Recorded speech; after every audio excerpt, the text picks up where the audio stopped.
হাসিনার নির্দেশে তখন নতুন একটা প্ল্যান বের করলো যে হ্যাঁ, লোকজনকে আমরা ধরে এনে প্রথমে রেখে দেব, যদি দেখি যে দেশব্যাপী আন্দোলন হচ্ছে, হজম করা যাচ্ছে না, তাহলে ছেড়ে দেব, আর যদি দেখি যে হজম হয়ে গেছে তাহলে তাকে মেরে দেব। আমি গতকাল থেকে খুবই চরম একটা বিরক্তিকর এবং বিব্রতকর অবস্থার মধ্যে আছি। আপনাদের কিছু লোক সিলেটের ইলিয়াস আলী সাহেবকে নিয়ে যেসব অপপ্রচার চালাচ্ছেন, গুজব ছড়াচ্ছেন যে তিনি বেঁচে আছেন, তিনি বিদেশে চিকিৎসাধীন আছেন, এগুলো কেন করছেন আপনারা? মিলিয়ন মিলিয়ন ভিউয়ের জন্য? আমি আপনাদেরকে একটা তথ্য দিয়েছি, আমার এই প্রোফাইলে, আমার এটা মনিটাইজ করা প্রোফাইল না, এটা আমার ব্যক্তিগত প্রোফাইল, এবং এখান থেকে আমার কোনো টাকা ইনকামও হয় না। আমি ভিডিওটা দিলাম যে এখন আমাদের মুখের শৃঙ্খল সরে গেছে, সেই জন্য আমি আপনাদেরকে একটা তথ্য জানালাম। আপনারা সালাউদ্দিন সাহেবের পরিবারকে জিজ্ঞেস করুন তো আমি ওনাদের ব্যাপারে যা বলেছি তা সত্য কিনা। আমি আপনাদের কাছে ভুল তথ্য দেওয়ার আমার কোনো প্রয়োজন আছে? ওনাকে তো 2012 সালেই ওনাকে গুম করার 2 মাসের মাথায় ওনাকে হত্যা করা হয়েছে। আমি র্যাবে জয়েন করেছি 2014 সালে। এখন বলতে পারেন যে 12 সালের ঘটনা আমি 14 সালে কিভাবে জানলাম? একটা অফিসে, একই অফিসে আমি চাকরি করেছি। এখানে যারা ওই টিমে যখন ছিল তাদেরকে তো আমি পেয়েছি, তাদের গল্প শুনেছি, তারাই বলেছে যে এভাবে এভাবে হয়েছে। আপনারা আমাকে নানান প্রশ্ন করছেন, অনেকে বাজে কমেন্টসও করছেন।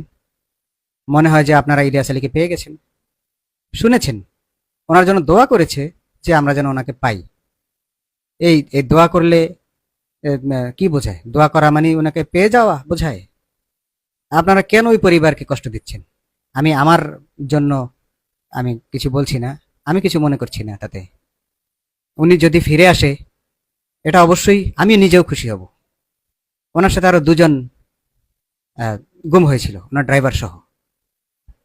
তো যদি ফিরে আসে, আপনাদের কথা মতো যদি ফিরেই আসে, তাহলে কি হবে? তাহলে আমার তথ্যটা কি কি রং ছিল? তাহলে সেটা হবে যে যে বাকি 2 জনকে হত্যা করেছে। তো টিমের লোকজন হয়তো ভেবে নিয়েছে যে হ্যাঁ, ইলিয়াস আলীও এর মধ্যে ছিল, কারণ তাদেরকে তো কালো কাপড় দিয়ে মুখ পেঁচিয়ে নেওয়া হয়, কারো চেহারাই তো দেখা যায় না। আর এটা 2-1 জনই দেখে, ওখানের সিনিয়র ছাড়া, যে কমান্ডার থাকে সে ছাড়া অন্য কেউ তো তার চেহারাও দেখে না যে কে। তাকে বলা হয় যে এটা অমুক, তারা জানতে পারে যে অমুক।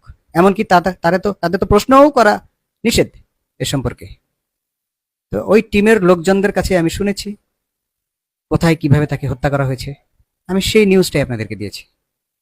আপনারা কি উড়ো খবর পান যে তাকে বিদেশে সংবাদ পাওয়া গেছে? আচ্ছা ভাই, বিদেশে কি মানুষ মোবাইল ব্যবহার করে না? বিদেশে হলে তো ওনার সংবাদ আপনারা আরো আগে পেতেন। বিদেশে থাকলে, বাংলাদেশে থাকলে উনি আয়নাঘরে জিম্মি থাকতেন, আর বিদেশে থাকলে তো এই নিউজ আপনারা আরো আগে পেতেন, ভিডিও পেতেন, বিবিসি, সিএনএন সবাই ওখানে ওনার কাছে গিয়ে হাজির হয়ে যেত, বাংলাদেশের টিভি চ্যানেলগুলো ওনার কাছে চলে যেত।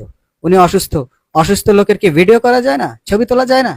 আপনারা পুরাতন ছবি, পুরাতন ভিডিও দিয়ে আপনারা গুজব ছড়াচ্ছেন। একটা পরিবারকে আপনারা কতটা মানসিক কষ্ট দিচ্ছেন। ওনার পরিবার কি এটাতে কষ্ট পাবে না? ওনারা একজন নিখোঁজ হওয়ার সংবাদ কয়বার পাবেন? ওনারা নিখোঁজের খবর, মৃত্যুর খবর কয়বার পাবে? আপনারা আবার ওনাকে আশা দিবেন যে বেঁচে আছে, আবার উনি মর্মাহত হবেন শুনে যে মরে গেছে। কেন এগুলো কেন করছেন আপনারা?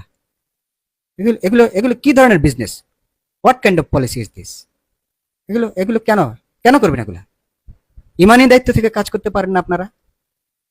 আর আপনাদের কি একটু সাধারণ জ্ঞান নেই, কমন সেন্স? যে একটা মানুষ যদি থাকে তাহলে সেই তো ফিরে আসবে, তার ছবি আসবে, তার ভিডিও আসবে। যে আপনাদেরকে হাসপাতালে আছে তথ্যটা দেয়, সে মোবাইল ব্যবহার করে না? ওই দেশে ইন্টারনেট নেই, সে একটা ভিডিও কল দিত না ফ্যামিলির কাছে? আপনারা কি সব আমাকে সারাদিন মেসেজ দিয়ে যাচ্ছেন যে আপনি মিথ্যে বলেছেন, আপনি ভুল তথ্য দিয়েছেন।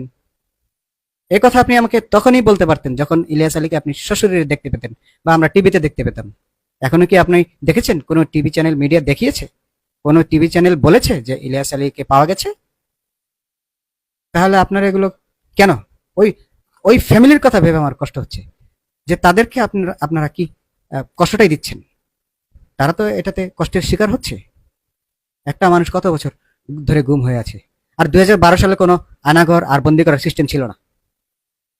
তখন যাকে আনা হতো তাকে ক্রস ফায়ারই দেওয়া হতো, তাকে হত্যা করা হতো। পরে ইলিয়াস আলীকে যখন গুম করা হয় এবং হত্যা করা হয়, তখন যে ব্যাপক সমালোচনার মুখে পড়ে, ব্যাপক আন্দোলনের মুখে পড়ে, এরপরে তারা কি করলো, পরিকল্পনা করলো যে জিয়াউল হাসান যে আজকে ধরা পড়েছে, জেলে আছে, সে তখন প্রধানমন্ত্রীর নির্দেশে, হাসিনার নির্দেশে তখন নতুন একটা প্ল্যান বের করলো যে হ্যাঁ, লোকজনকে আমরা ধরে এনে প্রথমে রেখে দেব, যদি দেখি যে দেশব্যাপী আন্দোলন হচ্ছে, হজম করা যাচ্ছে না, তাহলে ছেড়ে দেব, আর যদি দেখি যে হজম হয়ে গেছে তাহলে তাকে মেরে দেব। বলে দিলাম, সবকিছুই বলে দিলাম। এবং এই আয়নাঘর বলেন, এই বন্দি সেলগুলো বলেন, এগুলো সব ইলিয়াস আলীর গুমের পর যত আন্দোলন হয়েছে দেশব্যাপী, জোরালো আন্দোলন, এর ফলেই এরা এই সিদ্ধান্তটা নিয়েছে যে আসলে রেখে দিতে হবে, পরে অবস্থা বুঝেই তাকে হয় ছেড়ে দিব, নয় মেরে দিব।